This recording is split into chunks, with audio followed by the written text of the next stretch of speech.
My landlord knocked on my door at 2 a.m. and told me to pack a bag and leave immediately. When I laughed it off, he showed me his phone. It was a live camera feed of my bedroom, right now. I told him I didn't have any cameras installed. He looked me dead in the eye and whispered, "I know, but someone's been watching you for weeks."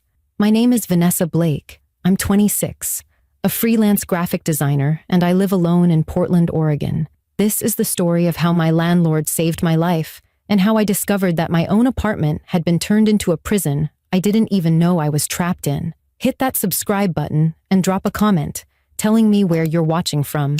You're going to want to hear this. 6 months ago, I moved into a loft apartment in Portland's Pearl District. It was right after I ended a 3-year relationship with my boyfriend, Tyler. The breakup was messy. Tyler didn't want it to end, and honestly, he made the whole thing way harder than it needed to be. He kept showing up at my old place unannounced, calling me at all hours, sending long emails about how we were meant to be together. It got to the point where I knew I needed a fresh start somewhere he couldn't just drop by whenever he felt like it. So I started apartment hunting, and that's when I found the loft. High ceilings, exposed brick walls, these huge windows that let in so much natural light. It was perfect. And the best part? The rent was $1,200 a month. In that neighborhood, places like that usually go for $1,600 or more. I couldn't believe my luck. When I asked the landlord, Mr. Kenneth Vaughn, why the rent was so low, he just shrugged and said the previous tenant had left suddenly, and he wanted someone reliable who would take care of the place. He seemed nice enough, quiet, maybe in his late 50s, the kind of guy who keeps to himself but responds to maintenance requests within a day. I'd only met him twice since moving in, once when I signed the lease, and once when my kitchen sink started leaking and he came to fix it. I loved that apartment from day one. I set up my workspace in one corner with my 2 computer monitors and all my design equipment. My bed was in another corner near the big windows. I decorated the whole place with plants, string lights, and furniture I found at thrift stores. It felt like mine. It felt safe. For the first time in months, I could breathe without worrying about Tyler showing up. My days fell into a comfortable routine. I'd wake up around 8, make coffee, and start working on design projects for my clients. Most of my work is creating logos and websites for small businesses.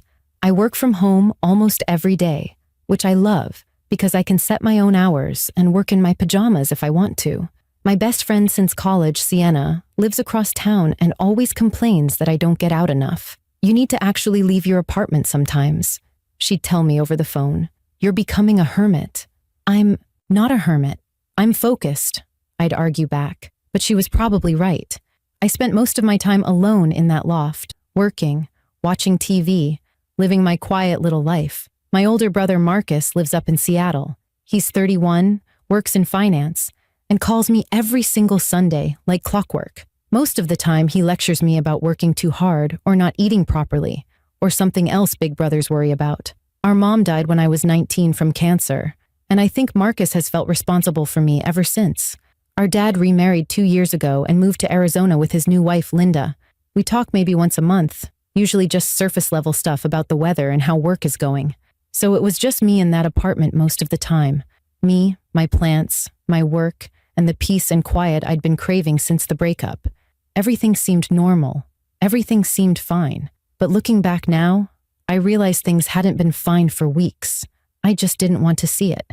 About a month ago, I started noticing small things that felt off. I'd leave my laptop at a certain angle on my desk, and when I came back from the bathroom, it would be positioned slightly differently. Not much, just a few degrees. I told myself I was remembering wrong. Then I started noticing drawers I was sure I'd closed would be open, just a crack. My body wash in the shower seemed to be running out faster than it should have been. One morning I found my bedroom window open even though I always kept it locked. Each time something like this happened, I'd feel this weird tightness in my chest, like something was wrong, but I couldn't figure out what. I'd look around the apartment, check the locks, and find nothing out of place. So I convinced myself I was just being paranoid, working too much, not sleeping enough, maybe still a little jumpy from dealing with Tyler's behavior after the breakup. Sienna noticed I seemed anxious when we met for lunch one day. You okay? You keep looking around like you're expecting something bad to happen. I'm fine, I told her. Just tired.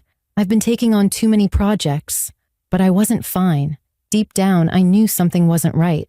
I just didn't trust myself enough to investigate further. I wish I had. The apartment itself was one big open space except for the bathroom, which was the only separate room. The layout meant I could see almost everything from anywhere in the loft. My bed, my workspace, the kitchen area, it was all visible. I liked that openness at first. It made the place feel bigger. Now I realized that openness meant there was nowhere to hide, nowhere that wasn't exposed. The building was quiet most of the time. There were only 6 units total, and I barely saw my neighbors. Sometimes I'd hear footsteps in the hallway or a door closing, but mostly it felt like I lived alone in the whole building. Mr. Vaughn owned 3 of the units and lived somewhere else in the city. Like I said, I almost never saw him. That Thursday night, I was up, late working on a logo redesign for a coffee shop client. The deadline was Friday morning, and I was running behind. I had my headphones on, music playing, totally focused on getting the colors just right. I was wearing my usual work-from-home outfit, an oversized t-shirt from college and pajama shorts. My hair was in a messy bun, and I had a cup of coffee next to my keyboard that had gone cold hours ago. It was peaceful, normal, just another late night of work in my safe little apartment. I had no idea that my entire world was about to fall apart. I had no idea that someone had been watching my every move for the past 6 weeks. And I definitely had no idea that in less than 10 minutes, my landlord would be pounding on my door with information that would make me question everything I thought I knew about my home and my safety. The clock on my computer screen showed 2:14 a.m. when I finally saved my work and stretched my arms over my head. I was thinking about going to bed, maybe watching one episode of a show first to wind down. That's when I heard it. Loud, urgent pounding on my door that made me jump so hard I knocked over my cold coffee. The mug shattered on the floor, coffee spreading across the hardwood. My heart was racing as I pulled off my headphones. Nobody knocks on your door at 2 a.m. unless something is seriously, terribly wrong. Fire, emergency, someone hurt. My mind ran through all the possibilities as I carefully stepped over the broken mug and walked toward the door. I looked through the peephole and saw Mr. Vaughn standing in the hallway, but he didn't look like the calm, quiet landlord I'd met before. He looked terrified. His face was pale, his eyes were wide, and he kept glancing back over his shoulder like he thought someone might be following him. I'd never seen him like this. I'd never seen him show any emotion at all, actually. I opened the door, but kept the chain lock attached. Mr. Vaughn, what's going on? Is there a fire or something? He was breathing hard, like he'd just run up the stairs, even though my apartment was on the ground floor. Vanessa, I need you to listen to me very carefully. Pack a bag with whatever you need, clothes, your wallet, your phone charger, and then leave this apartment right now.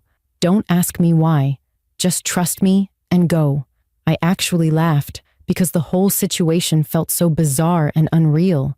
This quiet, reserved man was at my door at 2 a.m., telling me to pack up and leave like the building was about to explode. What? Mr. Vaughn, it's 2 in the morning. I'm not packing anything. What are you talking about? You're scaring me. He looked up and down the hallway again, then back at me. His hands were shaking. Please, Vanessa, I'm completely serious. You are not safe in this apartment. You need to leave right now. Okay, you need to tell me what's happening. If there's a gas leak or a structural problem or something wrong with the building, just say that. I'm not leaving without knowing why. That's when he pulled his phone out of his pocket. His hand was trembling so badly he almost dropped it. I'm going to show you something, and I need you to stay calm when you see it. Can you do that? I nodded, confused and increasingly frightened. He turned his phone screen toward me, and everything stopped. My brain stopped. My heart stopped. Time itself seemed to stop, because what I was seeing didn't make any sense. It couldn't be real. On his phone screen was a live video feed. I could see a room I recognized immediately because I was standing in it. My bedroom.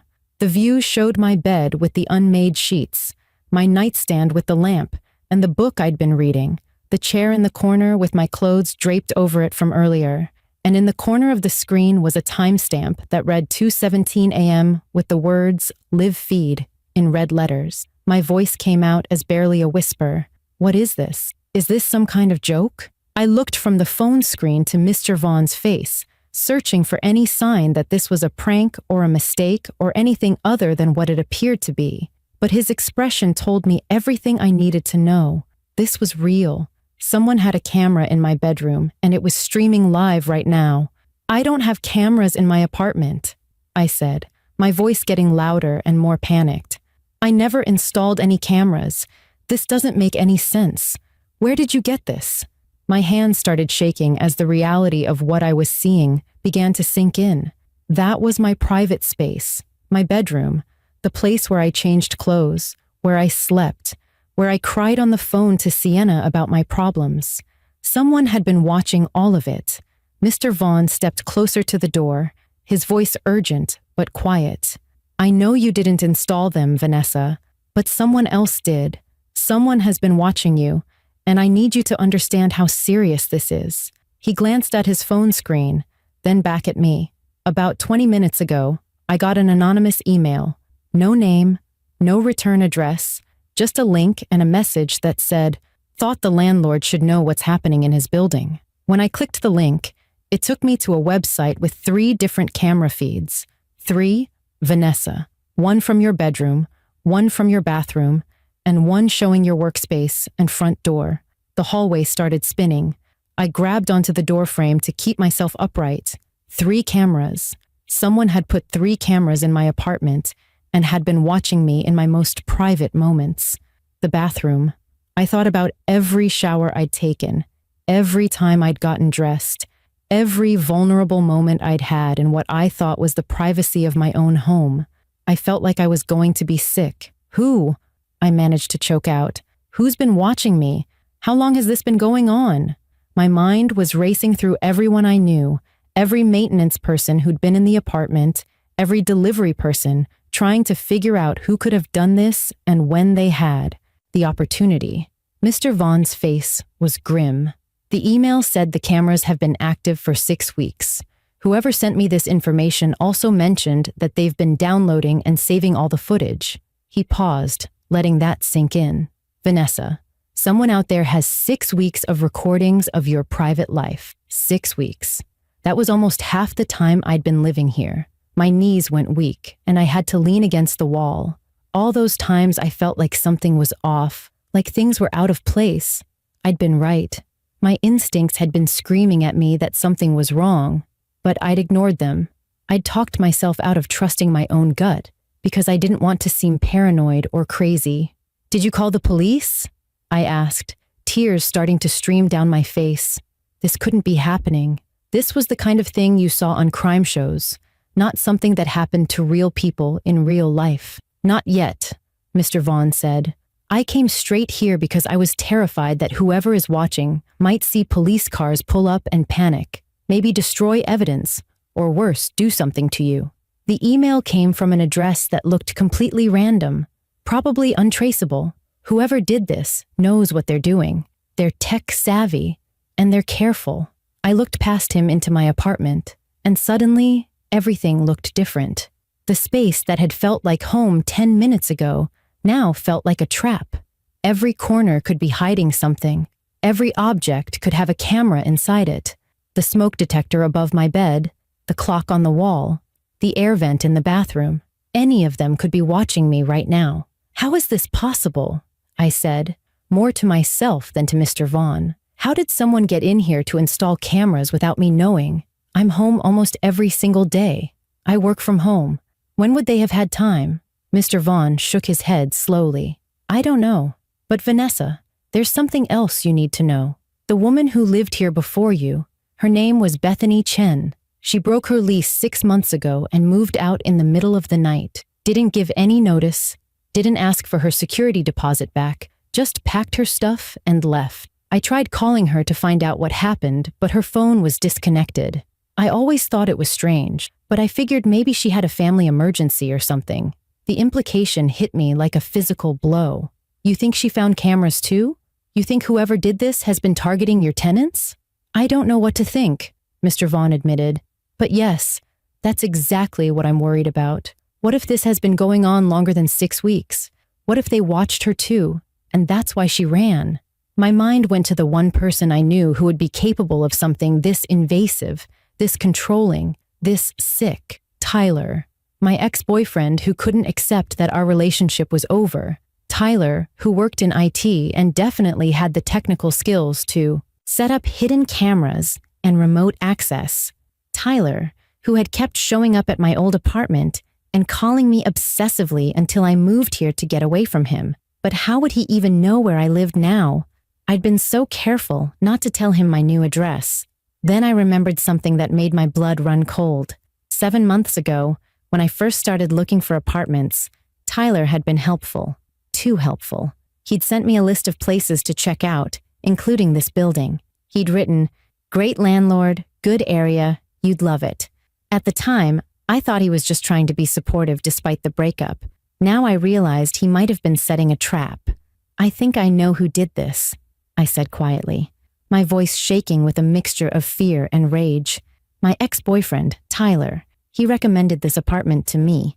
What if he already knew about the cameras or installed them himself before I even moved in? Mr. Vaughn's eyes widened. How would he get access to the building to install anything? I'm the only one with keys to the units.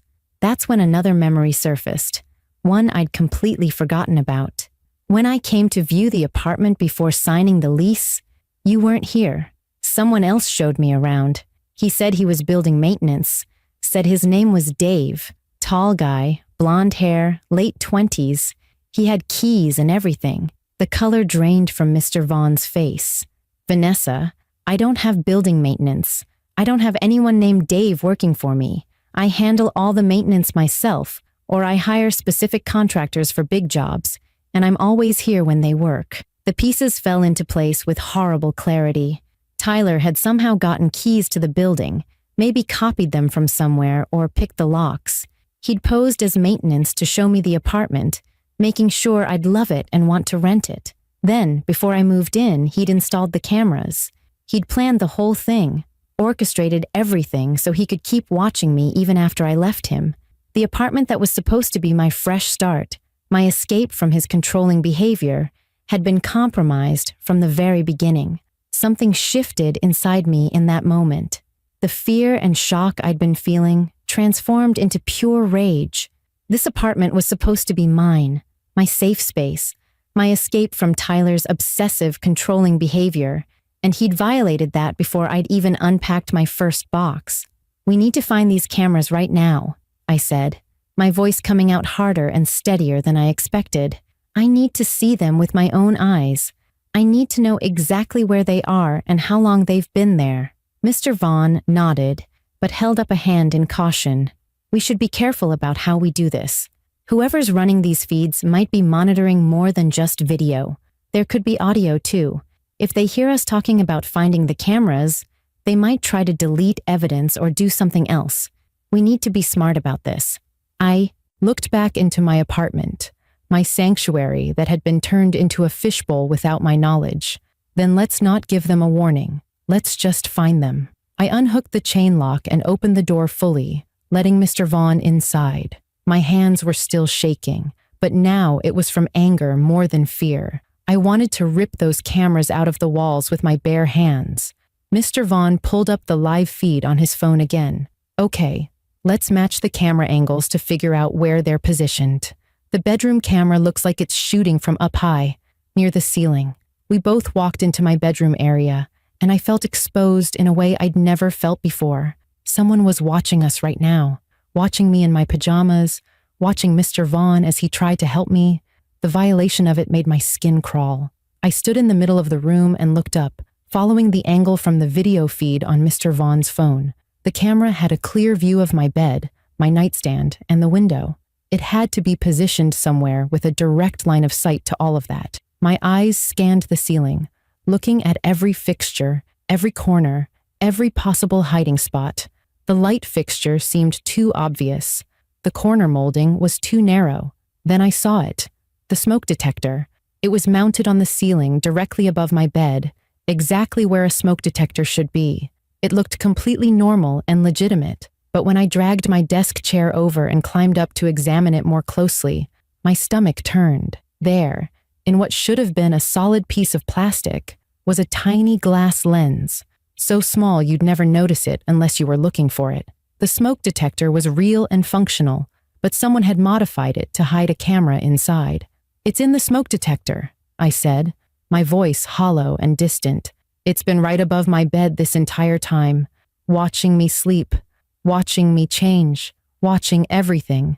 I climbed down from the chair because my legs felt too weak to stand on it anymore. How many nights had I slept directly under that thing, completely unaware that my most private moments were being recorded and watched by someone who had no right to see them? Mr. Vaughn made a note on his phone. "Don't touch it. We need to leave it as evidence for the police. Let's find the other two." We moved to the bathroom next, and I felt sick knowing what this camera must have captured. The feed on Mr. Vaughn's phone showed a view from above, angled down toward the shower and the area where I got dressed every morning. I looked up at the ventilation fan in the ceiling, the kind that turns on automatically when the bathroom gets humid. I pulled the chair in from the bedroom and climbed up again. The vent cover had small slats that were supposed to let air through, but when I looked closely, one of the slats wasn't a slat at all. It was another camera lens, positioned perfectly to see the entire bathroom. My hands balled into fists. Every shower I'd taken, every time I'd gotten ready in the morning, every vulnerable private moment, all of it recorded. "The ventilation fan," I confirmed, climbing down. I couldn't look at it anymore. We found the third camera in the main living space, hidden inside a round wall clock that hung near my workspace. I'd always assumed that clock came with the apartment because it matched the industrial style of the exposed brick. I'd never thought to question it. The camera inside had a perfect view of my desk, my computer screens, and the front door. It could see everyone who came and went. It could see what I was working on. It could probably even read my computer screen if the angle was right. "That's all three," Mr. Vaughn said quietly, looking at his phone to confirm. "Bedroom, bathroom, and workspace. Whoever did this wanted complete coverage of your life." I stood in the middle of my apartment, looking at these three ordinary objects that had been weaponized against me. A smoke detector, a ventilation fan, a wall clock, things that were supposed to be helpful and normal, turned into tools of surveillance. "I need to know for sure it was Tyler," I said. "I need proof before we call the police." I walked to my desk and opened my laptop, pulling up my email. My fingers flew across the keyboard as I searched for Tyler's name. There were dozens of emails from him, most from right after the breakup, pleading messages about how we belonged together, angry messages accusing me of giving up too easily. But then I found the one I was looking for, dated 7 months ago, right when I'd started apartment hunting. The subject line read, "Apartment leads for you," and the message included a list of 5 buildings in Portland with available units. The third one on the list was this exact address. Tyler had written, "This one looks perfect for you. Great landlord, safe neighborhood, good natural light, the kind of place you've always wanted. Let me know if you want me to go check it out with you." I'd written back thanking him, but saying I wanted to look at places on my own. At the time, I thought I was being independent and setting healthy boundaries. Now I realized I'd dodged having him physically come with me, but he'd still gotten exactly what he wanted. He'd steered me right into a trap he'd already set. "Here," I said, turning the laptop toward Mr. Vaughn. He recommended this building specifically. He knew I'd love it because he knows my taste. He probably installed the cameras before I even came to view it, then posed as building maintenance to make sure I saw the apartment and fell in love with it. Mr. Vaughn read the email, his jaw tightening. "This is premeditated. This isn't some impulsive act. He planned this whole thing." He pulled out his phone. "We need to call the police right now. This is beyond just hidden cameras. This is stalking, harassment, and who knows what else." But I stopped him. "Wait, before we call, I need to contact someone." I grabbed my phone, my hands steadier now that I had a clear target for my anger. I scrolled to my brother Marcus's number and hit call. It rang 4 times before he answered, his voice groggy and confused. "Nessa, What's wrong? It's almost 3 in the morning. The moment I heard his voice, something broke inside me. All the strength I'd been holding on to crumbled, and I started crying. Marcus, something really bad happened. I need you. He was instantly alert. What happened? Are you hurt? Where are you? Through my tears, I told him everything. The cameras, Tyler, the past 6 weeks of being watched without knowing it.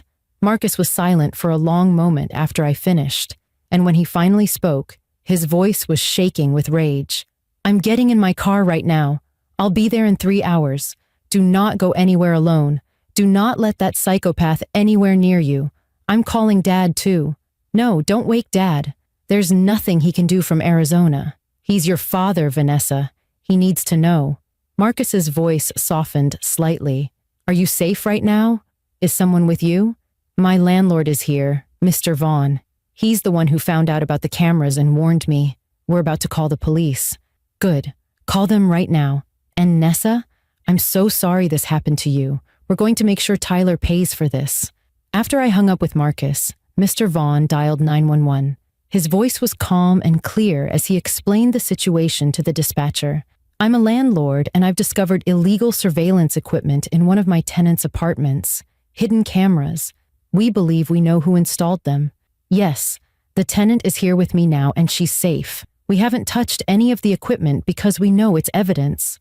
The dispatcher said police would arrive within 15 minutes and instructed us to wait outside the apartment if we felt unsafe. But I didn't want to leave. This was my home, or at least it was supposed to be. I wasn't going to let Tyler chase me out of another place I loved. 2 police officers arrived in less than 12 minutes.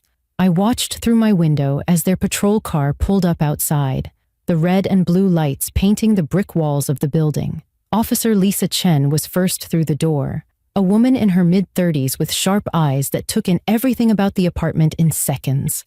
Behind her was Officer Robert Mills, an older man with gray hair and a kind face that somehow made me feel like everything might actually be okay. I'm Officer Chen. This is Officer Mills. You must be Vanessa Blake? I nodded, wrapping my arms around myself. Even though I was standing in my own apartment, I felt completely exposed. And you're the landlord who reported this? She asked, turning to Mr. Vaughn. He confirmed his identity and handed her his phone with the camera feeds still pulled up. Officer Chen's expression darkened as she looked at the screen. How many cameras did you find? She asked. Mr. Vaughn told her about all. 3, their locations, and what they captured. Officer Mills was already walking through the apartment, looking up at the smoke detector, the bathroom vent, and the wall clock without touching any of them. He pulled out his own phone and started taking photographs from different angles. I sat down on my couch because my legs wouldn't hold me anymore. Officer Chen sat across from me, her notepad out. Vanessa, I need you to walk me through everything. Start from the beginning and tell me how you discovered these cameras. So I did. I told her about Mr. Vaughn knocking on my door at 2 a.m., about the anonymous email he received, about finding each camera. Then I told her about Tyler. His full name is Tyler Morrison. He's 28, lives in Portland, works in IT at a tech company downtown. We dated for 3 years and broke up 6 months ago. He didn't take it well. He kept showing up at my old apartment, calling me constantly, sending long emails about how we were meant to be together. That's why I moved here, to get away from him. But he's the one who recommended this building to me. I pulled up the email on my laptop and showed it to her. Officer Chen read it carefully, then looked at me with an expression that was equal parts sympathy and anger. And you said when you first came to view this apartment, someone claiming to be building maintenance showed you around. Yes, he said his name was Dave. Tall, blonde hair, probably late 20s. He had keys to the unit. I looked at Mr. Vaughn. But Mr. Vaughn says he doesn't employ anyone named Dave, and he's the only one who should have keys. Officer Mills joined us, having finished photographing the cameras. We're going to need a forensics team to come remove these devices as evidence, but I want to document everything first. Ms. Blake, do you have any photos of your ex-boyfriend? I pulled up Tyler's Facebook profile on my phone, my hands shaking as I scrolled to a recent photo. Officer Mills looked at it, then showed it to Officer Chen. That could definitely be the same person who posed as maintenance. I said. Tyler's about 6'1", he has blonde hair, and he would have been the right age 7 months ago when I viewed the apartment. Officer Chen made several notes, then looked up at me. Here's what's going to happen. We're going to get a warrant to search Tyler Morrison's residence and seize his electronic devices. Based on what you've told us and the evidence here, we have probable cause for illegal surveillance, stalking, and potentially identity fraud for posing as building maintenance. This is serious, Vanessa. These are felony charges. The word felony made it all feel suddenly real. This wasn't just Tyler being a bad ex-boyfriend. This was criminal. Officer Mills called for the forensics team while Officer Chen continued taking my statement. She asked about Tyler's job, his address, whether he had a history of this kind of behavior with other girlfriends. I told her I didn't know, that I'd been his first serious relationship as far as I knew. Did you ever give him a key to this apartment? Officer Chen asked. I shook my head firmly. Did he ever visit you here? Again, no. I'd made sure Tyler never knew my new address. I'd been so careful about that, or at least I thought I had been. Have you noticed him following you or showing up in places where you spend time? I thought about it. Not that I've seen, but about a month ago I started feeling like things in my apartment were off, like my laptop would be in a slightly different position than I left it, or drawers would be open when I was sure I'd closed them. My body wash seemed to run out too fast. Little things that made me feel paranoid. Officer Chen and Officer Mills exchanged a look. Ms. Blake, those aren't little things. Those are signs that someone may have been entering your apartment when you weren't home, or even when you were asleep. The cameras would have let them know your schedule when it was safe to come in. My blood turned to ice. You think Tyler has been coming into my apartment? Actually coming inside? The thought of him standing over my bed while I slept, going through my things, touching my belongings, it made me want to scream. It's a possibility we need to investigate, Officer Mills said gently. We'll dust for fingerprints and see if we can find any evidence of unauthorized entry. The forensics team arrived about 20 minutes later, 3 people in uniforms carrying equipment cases. They got to work immediately, carefully removing the camera from the smoke detector first. One of them, a woman named Diana, explained what they were doing as they worked. These are pretty sophisticated devices, she said, examining the smoke detector camera. Not something you can just buy at a regular electronics store. Whoever installed these knew what they were doing. We'll be able to pull data from them to see how long they've been active and whether the footage was being stored locally or transmitted to a remote server. The email said they'd been active for 6 weeks and that someone had been downloading and saving the footage, Mr. Vaughn offered. Diana nodded grimly. Then we'll work with our cybercrime unit to try to trace where that data was being sent and stored. While the forensics team worked, Officer Chen's phone rang. She stepped into the hallway to take the call, and when she came back, her expression was serious. That was my sergeant. We've got a judge standing by to issue the warrant for Tyler Morrison's residence.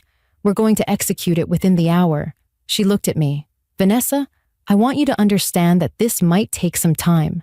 We need to collect all the evidence, build a solid case. But based on what we're seeing here, I'm confident we'll be able to make an arrest. How long? I asked. How long before he can't do this to anyone else? Officer Chen sat down next to me. If we find what I think we're going to find at his apartment, he'll be arrested tonight. But the legal process, the trial, that could take months. What I can tell you is that we take these cases very seriously. Technology-facilitated stalking is a growing problem, and we've been trained specifically on how to handle it. At 4:37 a.m., the forensics team finished removing all 3 cameras and collecting other evidence from my apartment. They dusted for fingerprints on my door handles, window locks, and other surfaces. They'd taken samples from my bathroom and bedroom. My apartment looked like a crime scene because that's exactly what it was. Diana gave me her card and told me they'd be in touch with their findings. After they left, Officer Chen pulled me aside. Vanessa, I don't think you should stay here tonight. Is there somewhere else you can go? A friend's place or a hotel? I thought about calling Sienna, but it was almost 5 in the morning and I couldn't bring myself to wake her with this nightmare. There's a hotel a few blocks away, I said quietly. I can go there. Mr. Vaughn spoke up. Actually, I have another vacant unit in a different building across town. It's furnished and ready to move into. You can stay there tonight, and we can talk tomorrow about breaking your lease here with no penalty. You shouldn't have to pay for a place that was violated like this. I wanted to cry at his kindness, but I was too exhausted for tears. Officer Chen nodded approvingly. That's a good solution. Officer Mills and I are heading to Tyler Morrison's apartment now to execute the warrant. We'll contact you as soon as we have an update. She paused, then added, You did the right thing by reporting this immediately. A lot of victims don't, out of fear or shame or disbelief, but you spoke up, and that's going to help us stop him. At 6:47 a.m., my phone rang. I was at Mr. Vaughn's other property, sitting on an unfamiliar couch in an unfamiliar apartment, still wearing my pajamas from the night before. It was Officer Chen. Vanessa, we executed the warrant at Tyler Morrison's residence. I need to tell you what we found, and it's going to be difficult to hear. I braced myself. We found external hard drives containing hundreds of hours of footage from your apartment. Video files organized by date and labeled by activity. Screenshots he'd saved. Logs showing he accessed the camera feeds multiple times every single day, sometimes for hours at a time. I felt bile rise in my throat. How many hours? Officer Chen was quiet for a moment. Over 300 hours of footage total. But Vanessa, there's more. We found evidence he'd done this to at least 2 other women, ex-girlfriends from before he met you. Similar setups, similar surveillance patterns. We're in the process of contacting them now. 2 other women. Tyler had turned stalking and surveillance into a pattern, a hobby, maybe even an addiction. He's been arrested and charged with multiple felony counts, including illegal surveillance, stalking, invasion of privacy, and computer crimes. He's not getting bail. The judge agreed he's a danger to the community and a flight risk. I didn't spend another night in that loft apartment. I couldn't. Even though the cameras were gone and Tyler was in custody, the space felt poisoned. Every corner reminded me of what had happened, of how I'd been watched and violated for 6 weeks without knowing. Mr. Vaughn let me break my lease immediately with no penalty and moved me into his vacant unit across town that same week. Marcus drove down from Seattle and helped me pack everything. He didn't say much while we worked, but I could see the anger in his eyes every time he looked at the empty spots where those cameras had been. The new apartment was smaller, but it felt safer. Different building, different neighborhood, no history of trauma attached to the walls. The first thing I did was hire a professional to sweep the entire place for hidden devices. They found nothing, but I still checked the smoke detectors, the vents, and every electronic device myself. I probably always will. Some fears don't just disappear because the immediate threat is gone. Sienna came over the day after I moved in, bringing food and wine and just sitting with me while I tried to process everything. I can't believe this happened to you, she kept saying, shaking her head. Tyler always seemed controlling, but this is beyond anything I imagined he was capable of. I told her about the other 2 women, the ones the police had contacted. Both had dated Tyler years before me. Both had experienced the same thing. Hidden cameras in their apartments, months of surveillance, their most private moments recorded and stored on his hard drives like some kind of sick collection. Why didn't they report it? Sienna asked. I shrugged, understanding completely, even though I'd never met them. Probably the same reasons anyone doesn't report. Fear that no one would believe them. Shame about what happened. Not wanting to relive the trauma. The police said one of them had moved to a different state just to get away from him, and the other had gotten a restraining order, but never pursued criminal charges because she didn't have proof. The legal process moved slowly, like Officer Chen had warned me it would. Tyler's trial was set for 4 months later. In that time, I had to give depositions, review evidence, and relive the worst violation of my life over and over again in front of lawyers and judges and court reporters. The district attorney assigned to the case, a woman named Patricia Flores, was kind but direct. She told me the evidence was overwhelming. The cameras, the hard drives, the detailed logs of when Tyler accessed the feeds. The prosecution even found receipts showing Tyler had purchased the surveillance equipment online using his own credit card. He's going to prison, Patricia told me during one of our meetings. The only question is, for how long? With 3 victims and the amount of evidence we have, I'm pushing for the maximum sentence. The thought of Tyler in prison should have made me feel better, but mostly I just felt empty. Nothing could undo what he'd done. Nothing could give me back those 6 weeks of privacy he'd stolen from me. Marcus stayed with me for 2 weeks after everything happened, working remotely from my new apartment and barely letting me out of his sight. One night over takeout, he asked the question I'd been avoiding. Are you going to be okay? Really okay? I thought about it for a long time before answering. I don't know. Right now, everything feels broken. I second-guess everything. I check for cameras constantly. I can't sleep without checking all the locks 3 times. But I'm in therapy now, and I'm trying. That's all I can do. The trial finally happened in early June. I sat in the courtroom with Marcus on one side and Sienna on the other, while the prosecutor presented the evidence. The hard drives, the camera footage, Tyler's search history showing he'd researched how to hide surveillance equipment and how to avoid detection. The other 2 victims testified as well, telling their own stories of how Tyler had invaded their privacy and made them feel unsafe in their own homes. Tyler's lawyer tried to argue that his client had mental health issues and needed treatment, not prison. But when Patricia Flores played excerpts of the videos Tyler had saved, showing how he'd categorized and labeled them like they were his personal property, the judge's expression hardened. Those videos showed me sleeping, changing clothes, crying on the phone to friends, living my private life, completely unaware I was being watched.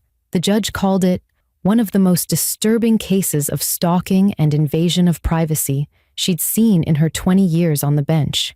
Tyler was sentenced to 8 years in prison with no possibility of parole for the first 4 years. As they let him out of the courtroom, he looked at me for the first time since the trial began. I'd been terrified of that moment, scared that seeing his face would break me. But when our eyes met, all I felt was relief. He looked smaller somehow, less powerful, just a sad, pathetic man who'd thrown away his entire life because he couldn't let go of control. Outside the courthouse, Patricia shook my hand and told me I'd been brave for testifying.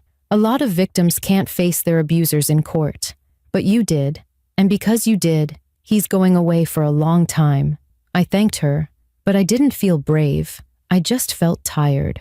Marcus drove me home, and I slept for 14 hours straight. The months after the trial were about rebuilding. I started working from a co-working space instead of from home because I couldn't stand being alone in an apartment all day anymore. I joined a support group for victims of stalking and surveillance abuse. Hearing other people's stories made me feel less alone. One woman told me she'd found cameras installed by her ex-husband. Another had been stalked by a former roommate. We all understood that specific violation of having your safe space turned into a trap. I also became an advocate. I partnered with a nonprofit organization that raises awareness about technology-facilitated abuse and helps victims navigate the legal system. I give talks at community centers and colleges about how to spot hidden cameras and what to do if you suspect you're being surveilled. I never show my face in these presentations because I value my privacy now more than ever, but my voice reaches people, and that matters. After one presentation, a young woman approached me crying. I've been feeling crazy for months, she told me. Things moving in my apartment, my phone acting weird, feeling watched all the time. Everyone told me I was being paranoid, but after hearing you talk, I checked my smoke detector like you said. There was a camera inside it. She grabbed my hands. You just saved me. Thank you for having the courage to share your story. That's when I knew this nightmare had to mean something. If my experience could help even one person recognize the warning signs and get out before more damage was done, then maybe some good could come from it. Mr. Vaughn and I stayed in touch.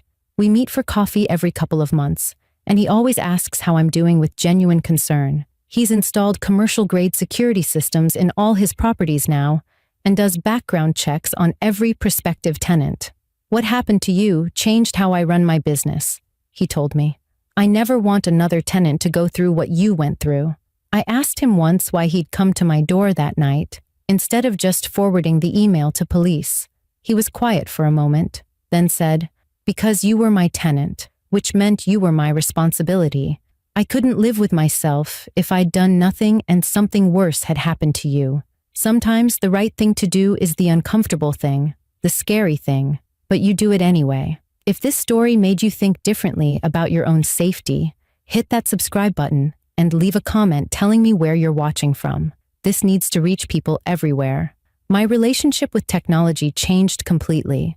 I deleted all my social media accounts. I cover the cameras on my laptop and phone with tape. I do regular sweeps of my apartment for hidden devices.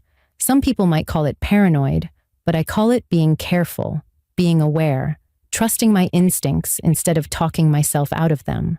The biggest change has been learning to trust myself again. For months after discovering the cameras, I doubted everything, every feeling, every instinct, every decision. But therapy helped me understand that my instincts had actually been right all along. Those weeks when I felt like something was off, when things seemed out of place, when I had that uncomfortable feeling of being watched, I wasn't being paranoid. I was picking up on real danger. My mistake wasn't being too cautious. It was not being cautious enough. It was talking myself out of investigating further because I was afraid of seeming crazy. Now, when something feels wrong, I investigate. Last month, I was at a coffee shop and noticed a man taking pictures of women without their knowledge. Old me would have looked away and minded my own business. New me walked up to him and said loudly, "Excuse me, but did you just take my picture without asking?" He stammered and denied it, but several other women heard me and started checking their own photos. Turns out he'd been doing it to multiple people. The barista called the police and the man was escorted out. One of the women hugged me afterward. "Thank you for saying something. I saw him doing it, but I was too scared to speak up." That's what I want people to understand. Speaking up isn't easy. Trusting your gut when everyone around you says you're overreacting isn't easy, but it's necessary because predators rely on our silence. They rely on us doubting ourselves, second-guessing our instincts, being too polite or too scared to make a scene. It's been over a year now since that night when Mr. Vaughn knocked on my door at 2 a.m. I still have hard days. I still check for cameras compulsively. I still struggle with feeling safe in my own space. But I'm healing. I'm dating again, carefully and slowly. I'm closer to Marcus than I've been since we were kids. I have a good therapist and a strong support system. And I have a message for anyone watching this who's experienced something similar or who feels like something's wrong in their life right now. Trust yourself. If something feels off, investigate it. Check your smoke detectors, your vents, your electronics. There are apps you can download that detect hidden camera lenses. Use them. If you're leaving a controlling relationship, take precautions. Change all your passwords. Check your devices for tracking software. Be careful what you share on social media about where you live and what your routine is. Most importantly, know that if this happens to you, it's not your fault. Tyler didn't violate my privacy because of anything I did or didn't do. He did it because he's someone who gets satisfaction from controlling and watching others without their consent. That's on him, not on me. And if you're going through this right now, it's on your abuser, not on you. There are people who will help you if you ask. Police departments have specialized units for cybercrimes and stalking. Nonprofits exist specifically to support victims of surveillance abuse. Therapists who specialize in trauma can help you process what happened and move forward. You don't have to suffer in silence. I'll end with this. On the first anniversary of finding those cameras, I did something symbolic. I took the smoke detector from my new apartment, a normal one with no cameras inside, and I looked at it for a long time. Then I put it back up and said out loud, "This is just a smoke detector. This apartment is just my apartment, and I am safe here." It felt silly at first, but it also felt powerful. Taking back my space, taking back my sense of safety, refusing to let Tyler's actions control the rest of my life. I'm Vanessa Blake, and I'm a survivor, not a victim, a survivor. And if you're going through something like this right now, you can be a survivor too.